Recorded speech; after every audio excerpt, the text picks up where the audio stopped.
ini generasi muda yang sangat butuh role model, sangat butuh digembalakan. Ya, campus ministry itu benar-benar komunitas anak muda yang mau cinta Tuhan ya, dan pengen bisa menyelamatkan banyak orang juga. Mereka bisa punya banyak energi untuk menangin orang, reaching out orang ya. Mereka punya zeal yang kelihatan banget sebagai anak-anak muda.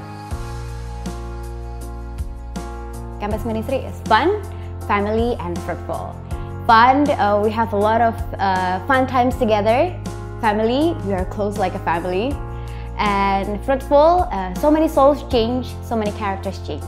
Campus ministry menurut saya adalah wadah di mana tempat kita bisa tampil apa adanya, tempat kita bisa being real, kita bisa melihat pertumbuhan teman-teman juga, kita bisa melihat sedih bersama-sama. Perubahan yang terjadi, mereka bisa jadi orang yang sangat mission minded, yang tadinya mungkin nggak peduli orang, sekarang mereka jadi peduli orang, mereka jadi mengasihi orang lain. Mungkin yang tadinya apatis, nggak care sama orang ya, mereka jadi bisa punya misi untuk memenangkan orang dalam Tuhan. Kegiatan yang kita lakukan di Campus Ministry banyak banget. Ada fun times, ada Devo, ada Bible Talk, ada H2O. Ya kan, karena apa? Karena kalau anak kampus punya relationship yang dekat, ya itu mereka bisa jadi build unity mereka. Biasanya apa yang saya lakukan adalah selain jalan-jalan bareng sama mereka, tapi kumpul bersama untuk kayak tanya hati mereka, tanya kabar mereka, tanya gimana relationship mereka sama Tuhan. Tadi Bible benar-benar mengajarkan saya gimana caranya menggunakan firman Tuhan untuk kita bisa menjalankan hidup sehari-hari. Kedua adalah pas tadi Bible yang menurut saya paling berguna adalah saat saya bisa mempunyai tubuh Kristus gitu. Yang saya merasa bahwa kayak kita bisa saling mensupport, saling mendukung, dan saling bisa mengajar kita mengenai firman Tuhan dan bisa mempraktekannya di kehidupan nyata. My joy adalah waktu lihat seseorang berubah ya, yang tadinya tujuan hidupnya hanya untuk mengasihi apa yang dia mau dalam hidupnya, atau mengasihi dunia ini, tapi orang berubah mengasihi Tuhan dan satu sama lain karena Bible ya. Kasih itu membuat kita tuh jadi pengen bisa hangout bareng ya, relationship ya, tetapi ini relationship yang based on their needs. Dari komunitas ini saya belajar tentang selfless love. Itu adalah kasih yang tidak egois. Saya belajar untuk bisa mengasihi tanpa mengharapkan imbalan. Saya belajar mengasihi tanpa expect apapun, tapi saya juga bisa belajar untuk mengasihi seperti Yesus mengasihi kita. Ada orang yang bisa mengasihi saya dan mencintai saya sampai dia rela mati untuk di kayu salib demi saya. Part itu adalah yang mengajarkan saya bahwa saya hidup bukan untuk diri saya sendiri, bahwa saya hidup karena dosa-dosa saya sudah ditebus oleh Tuhan. Dan bagi saya pengorbanan Tuhan bukan pengorbanan yang murah, tapi salib Kristus yang mengajarkan saya untuk saya bisa mengasihi teman-teman saya. Saya tahu ini adalah generasi muda ya, yang benar-benar bisa diharapkan ke depannya. Makanya kalau pengharapan saya adalah ke depannya banyak leaders yang bisa raise up ya di kedepannya, supaya mereka bisa jadi berfungsi di dalam jemaat ya, bisa jadi pemimpin ke depannya. Kalau saya mengingat mereka, saya jadi teringat satu ayat ya di Roma 12 ayat 11 yang dibilang, janganlah kerajinanmu kendor dan biarlah rohmu nyala-nyala untuk melayani Tuhan. Jadi itu membuat saya juga wow, ini zeal yang harus kita punya sebagai anak-anak muda. Zeal dalam spiritual, zeal dalam mengasihi orang, dan zeal dalam memenangkan orang-orang juga buat Tuhan.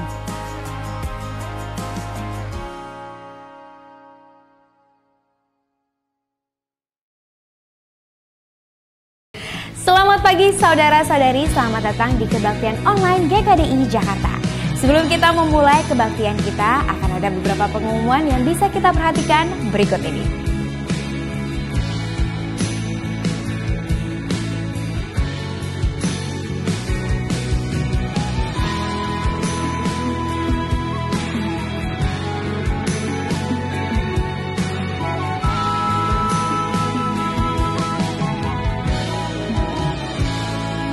Sebentar lagi kita akan memulai kebaktian online kita. Mari kita mempersiapkan hati untuk memuji dan menyembah Tuhan.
surga.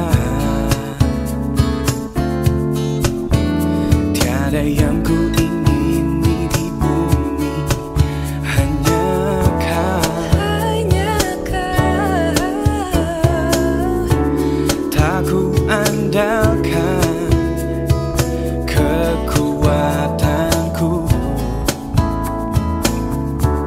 namun yang pasti kau tetap selamanya Allah sumber kuatku, Allah sumber kuatku, Allah sumber kuatku dan bagianku selamanya. Allah sumber kuatku, Allah sumber kuatku, Allah sumber kuatku dan bagianku selamanya, selamanya, selamanya.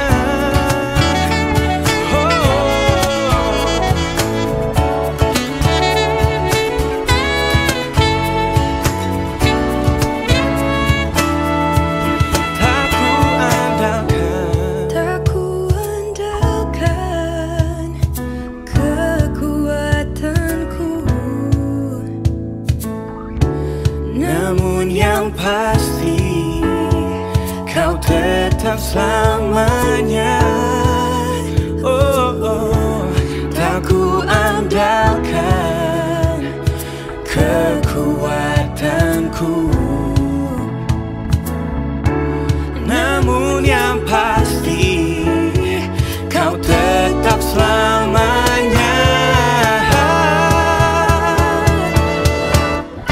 Allah sumber kuatku, Allah sumber kuatku, Allah sumber kuatku dan bagianku selamanya.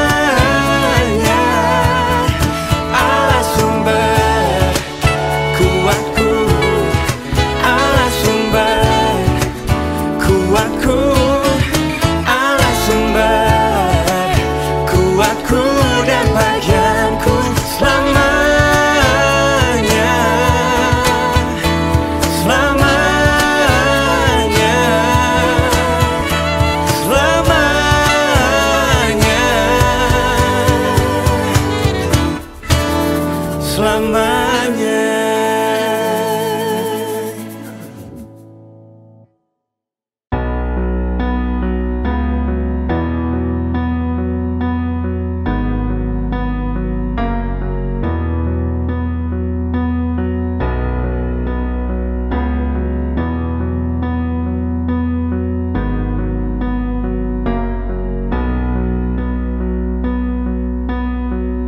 I take the bread of life, broken for all my sin, your body crucified to make me whole again. I will recall the cup, pour out in sacrifice, to trade this sinner's end for your new covenant.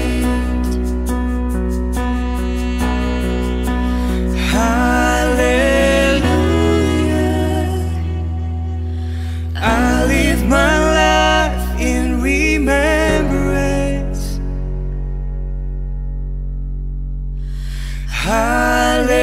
Hallelujah, your promise I won't forget.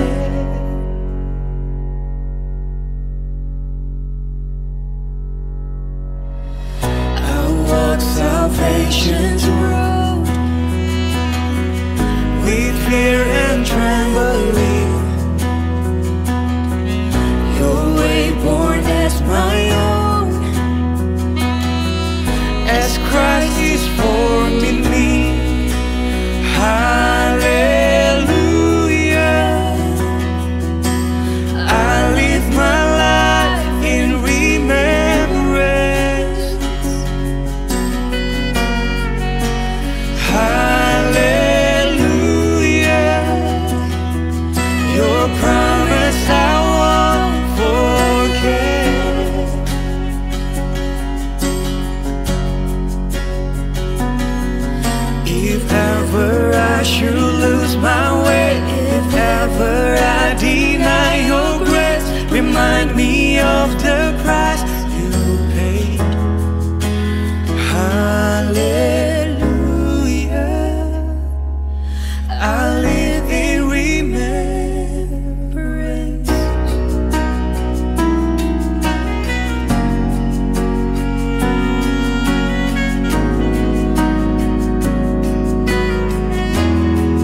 far as east is from the west, so far your grace has carried me. Until I see you face to face, until at last I've won my race. Remind me you're not finished yet. Hallelujah,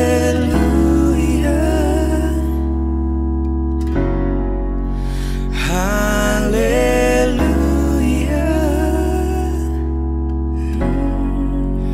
hallelujah.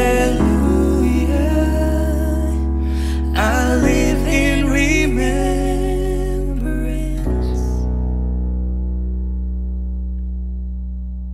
Selamat pagi, selamat hari Minggu. Saya berdoa untuk kita semua di sini dalam keadaan sehat, semangat, dan dalam pelindungan Tuhan senantiasa. Sebelum kita masuk ke dalam firman Tuhan, saya mengajak mari kita bersatu di dalam doa. Tuhan, terima kasih. Di hari Minggu pagi ini kami bisa berkumpul bersama, bisa sekali lagi mendengarkan firman Engkau. Biarlah Tuhan apa yang kami pelajari hari ini membantu kami Tuhan untuk betul-betul menjadikan Engkau Tuhan, Master satu-satunya dalam kehidupan kami. Lembutkan hati kami hari ini Tuhan, biarlah firman Engkau menemukan tanah yang subur di dalam hati kami semua di sini Tuhan. Sehingga Tuhan firman Engkau akan berbuah banyak di dalam kehidupan kami. Tuhan, sertai juga hamba-Mu ini Tuhan, biarlah apa yang keluar dari mulut hamba, semuanya dipimpin oleh roh Engkau saja dan dari hati Engkau saja. Terima kasih Tuhan, kami serahkan waktu ini dalam tangan Engkau. Hanya dalam nama Yesus kami berdoa dan mengucap syukur. Amin. Seperti yang kita sudah ketahui, Bapak Ibu yang saya kasihi, di bulan ini kita belajar tentang satu topik, yaitu One Master. Tuhan yang satu, atau satu-satunya Tuhan yang kita sembah. Kita tahu hari ini bagaimana Tuhan sangat ingin kita di sini hanya menyembah Dia saja. Tidak ada Tuhan yang lain, tidak ada Master yang lain.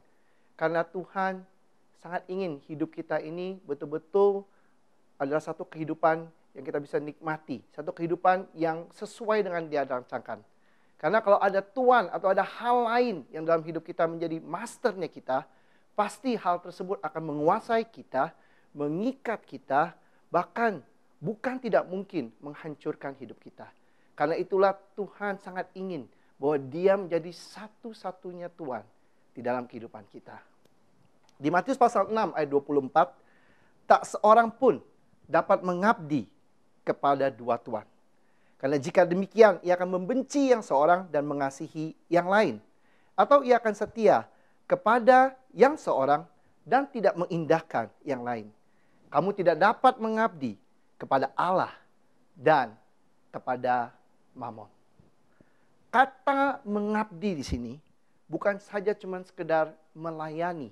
Tapi kata mengabdi di sini diambil dari bahasa Yunani, yaitu douloin. Yang artinya apa? To be enslaved. Yang artinya to be in bondage.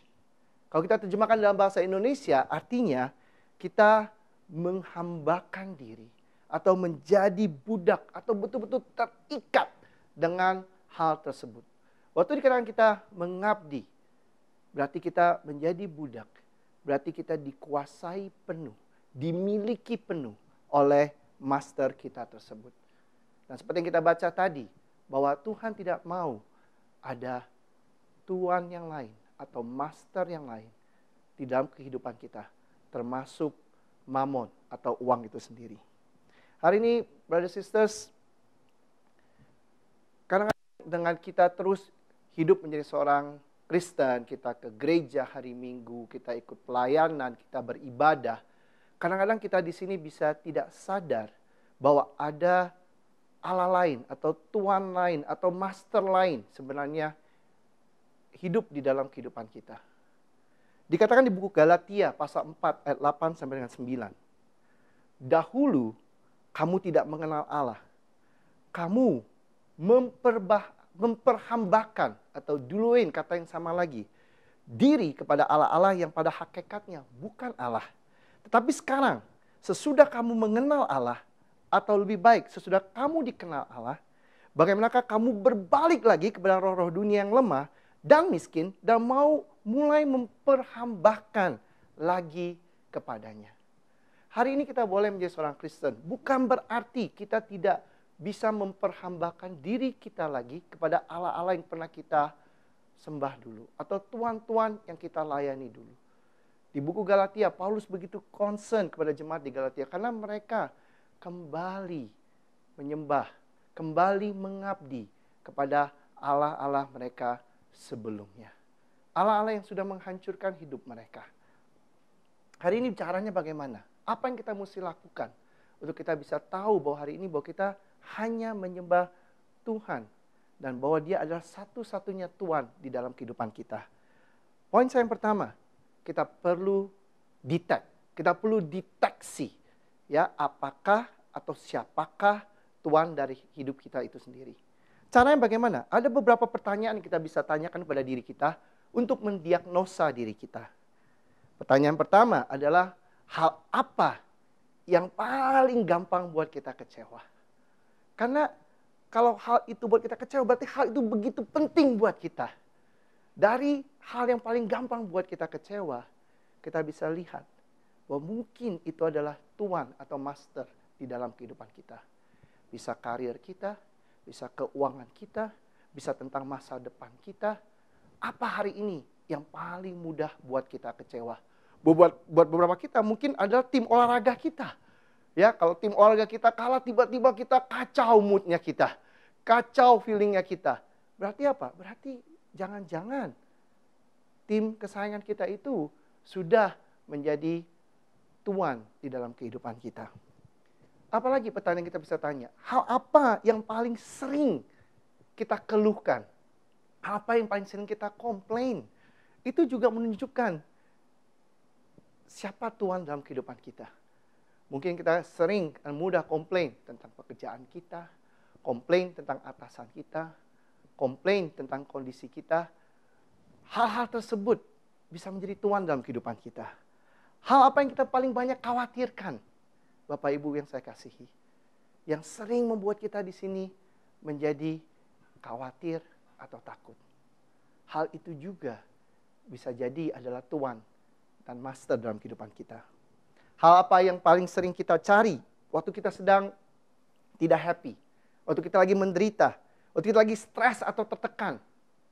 Hal itu bisa aja menjadi Tuhan atau master di dalam kehidupan kita. Hal apa yang paling sering atau paling gampang buat kita marah? Kenapa kita harus marah? Berarti hal itu begitu penting buat kita. Jadi hal apa? Mungkin karena orang lupa berterima kasih kepada kita. Mungkin karena ada kata-kata yang tidak menunjukkan respect kepada kita. Hati-hati, kita sendiri bisa menjadi tuan atau master untuk hidup kita. Mungkin pride-nya kita itu yang menjadi tuan atau master dalam kehidupan kita. Apa yang menjadi impian kita? Apa yang kita rela kejar? Ya, kita korbankan untuk kita kejar. Ya, itu bisa menjadi tuan di dalam kehidupan kita. Bagaimana kita gunakan waktu kita sehari-harinya. Berapa banyak waktu kita habiskan mungkin depan TV, depan komputer, atau untuk pekerjaan kita, atau untuk main game bahkan. Buat yang masih suka dengan game di sini.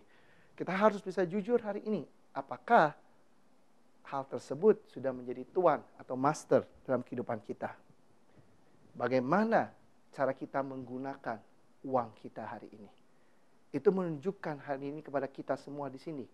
Siapa tuan atau master dalam kehidupan kita.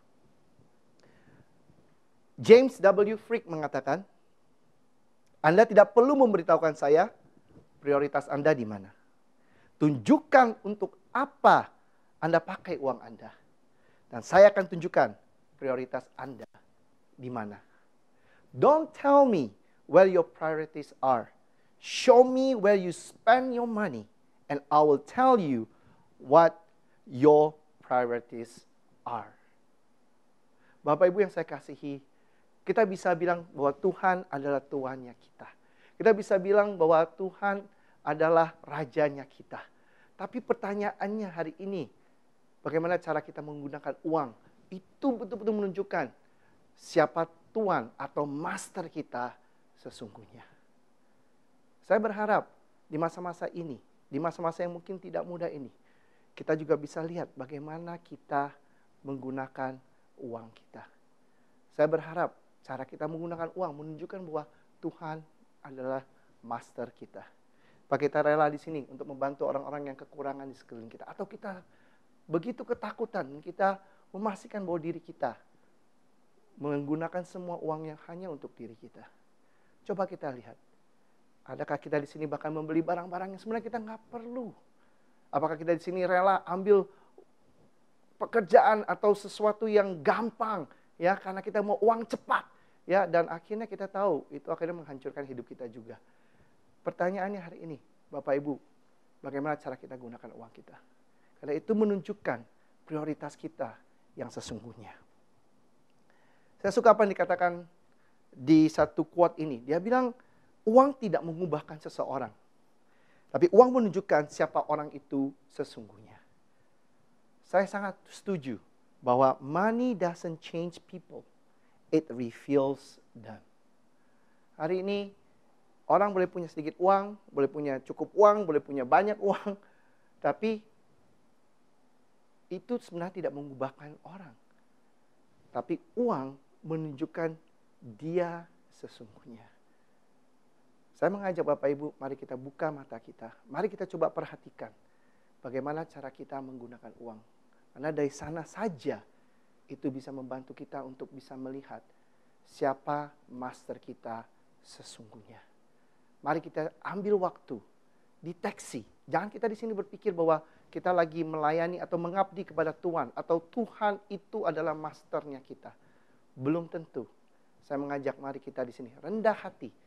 Tanyakan pertanyaan-pertanyaan tadi. Deteksi diri kita. Apakah benar bahwa Tuhan adalah Tuhan atau master kita? Atau sebenarnya ada hal-hal lain yang merupakan Tuhan atau master dalam hidup kita. Hal yang kedua yang saya mengajak kita sama-sama lihat. Dikatakan di Matius 6 ayat 24. Bahwa kita nggak bisa ngabdi kepada dua Tuhan. Kenapa nggak bisa? Karena kalau kita mengabdi kepada yang satu, pasti kita akan mengasihi itu dan kita akan membenci yang lain. Kalau kita mengabdi kepada yang satu, kita akan setia kepada yang itu dan kita akan tidak mengindahkan yang lain. Jadi memang harus buat pilihan, nggak bisa dua-duanya. Kalau kita seorang budak atau seorang hamba, kita nggak mungkin kita nggak bisa jadi budak dari dua pihak. Kenapa? Karena ada yang namanya ownership di sana. Ya, waktu kita menjadi budak, kita itu di-own, dimiliki oleh master kita, oleh tuan kita itu tersebut.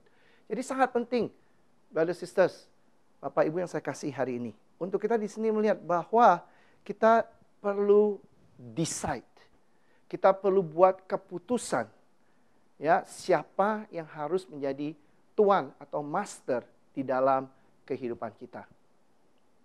Kenapa disebut keputusan? Karena berarti untuk kita ikut sesuatu atau untuk kita memilih sesuatu harus ada yang kita tinggalkan. Ya, makanya disebut sebuah keputusan. Ya, decision is when you say yes to one thing, you have to say no to another thing. It exclusive. Seperti itu. Dan di dalam kita hari ini menjadi hamba atau mengabdikan hidup kita, kita juga perlu hari ini untuk melihat, memutuskan siapa yang menjadi tuannya kita. Apakah Tuhan atau ada hal-hal lain yang menjadi tuan di dalam kehidupan kita. Di Keluaran pasal ke-20 ayat 2 sampai 3. Ini saat di mana bangsa Israel keluar dari Mesir setelah diperbudak selama 450 tahun, 400-an tahun, ya. Dan mereka keluar dari Mesir. Dan pada saat keluar dari Mesir, Tuhan memberikan perintah ini kepada mereka. Selain mereka pernah hidup jadi budak, mereka juga berada di Mesir yang terus terang, ya, ala-ala yang mereka sembah begitu banyak. Tuhan harus membuat jelas kepada mereka tentang siapa dia dan pengharapannya dia. Dikatakan di Keluaran pasal 20 ayat 2 sampai 3, Tuhan memberikan perintah ini melalui Musa kepada bangsa Israel. Akulah Tuhan Allahmu yang membawa engkau keluar dari tanah Mesir, dari tempat perbudakan. Jangan ada padamu Allah lain di hadapanku. Jadi Tuhan lagi mau mengingatkan lagi bahwa sekarang kamu bukan lagi budak Mesir. Saya sudah bebaskan kamu. Sekarang kamu sudah jadi milik saya. Artinya apa? Jangan ada padamu lagi Allah lain yang mereka pernah punya waktu di Mesir dulu. hari ini kita harus bisa lihat dengan jelas antara Tuhan dan Allah-Allah lain dalam kehidupan kita. Kita harus bisa lihat apa yang menjadi janji Tuhan kepada kita kalau kita memutuskan untuk mengikuti Dia. Dan juga kita bisa lihat apa konsekuensinya kalau kita menyembah Allah-Allah lain. Seperti uang misalnya. Sangat jelas dikatakan di Ibrani pasal 13 ayat 5-6. Dia bilang, janganlah kamu menjadi hamba uang dan cukupkanlah dirimu dengan apa yang ada padamu. Karena Allah telah berfirman, aku sekali-kali tidak akan membiarkan engkau. Dan aku sekali-kali tidak akan meninggalkan engkau. Sebab itu, dengan yakin kita dapat berkata, Tuhan adalah penolongku. Aku tidak akan takut apakah yang dapat dilakukan manusia terhadap aku. Ini yang Tuhan janjikan kalau kita pilih Dia.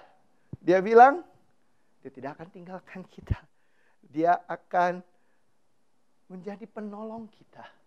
Itu yang Tuhan janjikan.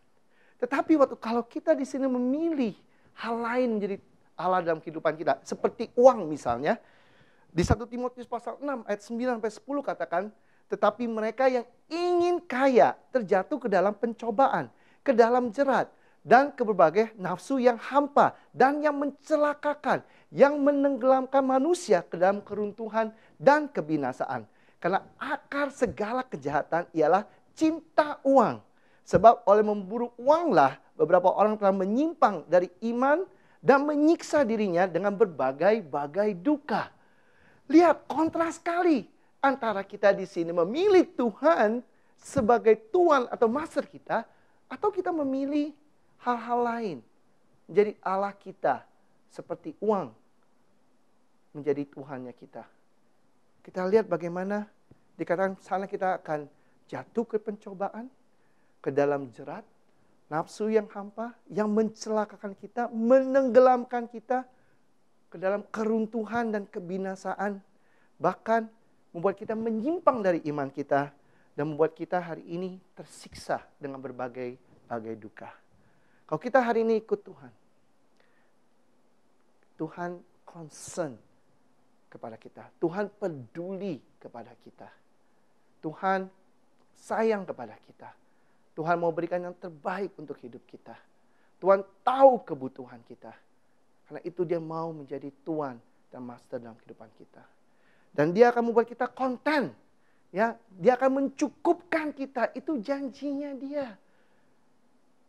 Kalau kita hari ini memutuskan untuk menjadikan Dia Tuhan atau Master dalam kehidupan kita, itu yang kita akan dapatkan. Tapi hari ini kalau kita memilih hal-hal lain untuk menjadi Tuhan atau Allah dalam kehidupan kita, sudah pasti Dia akan menghancurkan kita. It will crash us. Itu yang terjadi. Dan kemudian apa? Kita nggak akan pernah puas. Kita akan terus craving. Kita terus mau lebih lagi. Akhirnya apa? Akhirnya kita akan jatuh ke dalam berbagai trap. Ya, kita akan terjebak dan akhirnya apa? Kita tersiksa akan berbagai macam duka karena kebodohan daripada keputusan-keputusan yang kita buat, karena kita nggak pernah puas dengan apa yang ada di dalam kehidupan kita. Karena itu hari ini, Bapak Ibu Saudara-saudari yang saya kasihi, kita perlu buat keputusan. We need to decide. Dan saya berharap hari ini kita bisa lihat dengan jelas mana yang kita harus putuskan untuk jadikan Tuhan atau Master dalam kehidupan kita. Kalau saya seperti Joshua katakan kepada bangsa Israel, bahwa dia dan seluruh keluarganya mau memilih untuk melayani Tuhan. Kalau saya lihat apa yang Tuhan janjikan di sini, saya mau memilih Tuhan menjadi Tuhan dan Master dalam kehidupan saya. Francis Bacon punya satu quote yang sangat terkenal. Dia bilang, money is a great servant, but a bad master. Uang adalah satu hamba yang baik, tetapi tuan yang jahat. Kenapa?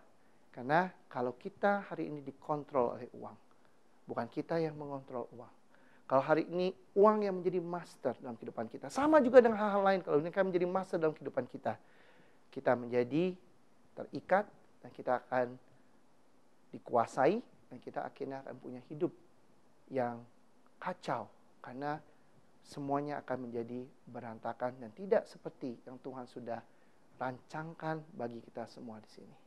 Hari ini saya mengajak, mari kita buat keputusan. Kita decide siapa yang harus menjadi tuan atau master di dalam kehidupan kita. Hal yang ketiga, hal yang terakhir. Kalau kita balik lagi, dikatakan nggak bisa kita mengabdi kepada dua Tuhan. Nggak bisa. Kamu tidak dapat mengabdi kepada Allah dan kepada Mammon. Terus terang, brothers and sisters, Bapak Ibu yang saya kasihi. Sebagai manusia kita pasti akan mengabdi pada satu hal. Kalau kita nggak mengabdi kepada Tuhan, pasti kita akan mengabdi kepada hal yang lain. Itu sudah pasti. Ya, kalau kita nggak komit kepada satu hal, kita pasti akan komit kepada hal yang lain. Jadi sangat penting hari ini kita betul-betul setelah kita deteksi, setelah kita di sini buat keputusan, kita betul-betul harus mengabdikan diri kita kepada Tuan atau Master kita. Dan saya berharap kita memutuskan untuk mengabdi kepada Tuhan. Dan dia yang harusnya menjadi Tuan di dalam kehidupan kita. Kalau kita tidak hari ini devote ourselves, pasti kita akan akhirnya devote kepada hal lain. Kalau kita nggak devote kepada Tuhan, nggak jadikan dia Tuan atau Master dalam kehidupan kita, pasti akhirnya kita akan devote ke hal yang lain. Bisa ke kerjaan kita, bisa kepada diri kita sendiri, kenyamanan kita, ya keuangan, saya nggak tahu apa. Tapi yang jelas, kalau kita nggak devote kepada satu hal, kita akan devote kepada hal yang lain. Jadi saya berharap kita semua di sini bisa mengabdi kepada Allah. Karena begitu kita mengabdi kepada Allah, kita mengabdi kepada Tuhan, kita tidak akan pasti default kepada hal yang lain. Sesederhana itu sebenarnya. Di buku Keluaran kelanjutannya di ayat 4-6, Tuhan berbicara Musa kepada bangsa Israel. Dia bilang, jangan membuat bagimu patung yang menyerupai apapun yang ada di langit di atas, atau yang ada di bumi di bawah, atau yang ada dalam air di bawah bumi. Jangan sujud menyembah kepadanya atau beribadah kepadanya. Sebab aku, Tuhan Allahmu, adalah Allah yang cemburu, yang membalaskan kesalahan bapa kepada anak-anaknya, kepada keturunan yang ketiga dan keempat dari orang-orang yang membenci aku. Tapi aku menunjukkan kasih setia kepada beribu-ribu orang, yaitu mereka yang mengasihi aku dan yang berpegang pada perintah-perintahku. Bapak, Ibu, Saudari, kalau kita baca di sini Tuhan bilang, don't make other gods, don't make other idols. Jangan buat Allah yang lain. Jangan jadikan hal lain Allah dalam kehidupan kamu. Dia mau eksklusif. Saya percaya itu satu hubungan yang sehat. Kalau saya hari ini punya istri, saya hanya mau eksklusif dengan dia karena saya sayang dia. Hari ini saya nggak kebayang kalau saya punya orang-orang lain. Ya saya nggak bisa akan mengasihi istri saya sebagaimana seharusnya saya mengasihi dia. Hari ini dikatakan buat Tuhan pencemburu. Kenapa? Karena dia tahu begitu kita hari tidak devoted kepada dia, kita devoted kepada hal-hal yang lain, hidup kita akan berantakan. Kita nggak akan punya nilai-nilai untuk menjaga kita. Kita nggak akan punya prinsip-prinsip yang akan membatasi kita. Sehingga kita membuat keputusan-keputusan bodoh dalam kehidupan kita yang akhirnya akan menghancurkan hidup kita. Dia nggak mau itu terjadi dalam kehidupan kita. Semuanya kita bayangkan satu hal sih. Dikatakan bahwa Tuhan adalah Tuhan yang pencemburu. Artinya apa? Kadang kita cemburu itu sebagai satu hal yang negatif. Ini bukan cemburu kayak anak-anak kecil yang cemburuan kalau misalnya temannya main sama orang lain atau karena teman wanitanya atau teman prianya lebih dekat sama yang lain. No, ini seperti begini. Contoh, bayangkan. Kalau satu hari kalian lagi jalan di mall, ketemu saya lagi makan malam dengan seorang wanita lain yang bukan istri saya. Oke? Dan kalian bertanya, Budi, kamu ngapain di sini? Oh, saya lagi dating sama wanita ini. Dan kamu tahu itu bukan istri saya. Gimana? Kamu kan pikir ini masih aneh. Dan bayangkan kalau saya pulang ke rumah dan saya cerita sama istri saya bilang begini, oh, gimana tadi datingnya, bagus gak? hubungan seperti apa? Hari ini saya expect istri saya untuk marah. Kenapa? Karena dia begitu mengasihi saya. Karena dia sayang saya dan dia tahu kalau saya dengan wanita-wanita lain pasti akan jadi berantakan. Hari ini Tuhan pun demikian. Tuhan tidak mau ada Allah lain. Bukan karena dia mau menguasai kita. Bukan, karena dia tahu Allah lain akan menghancurkan kita. Hanya dia yang tahu bagaimana memberikan kita hidup yang luar biasa.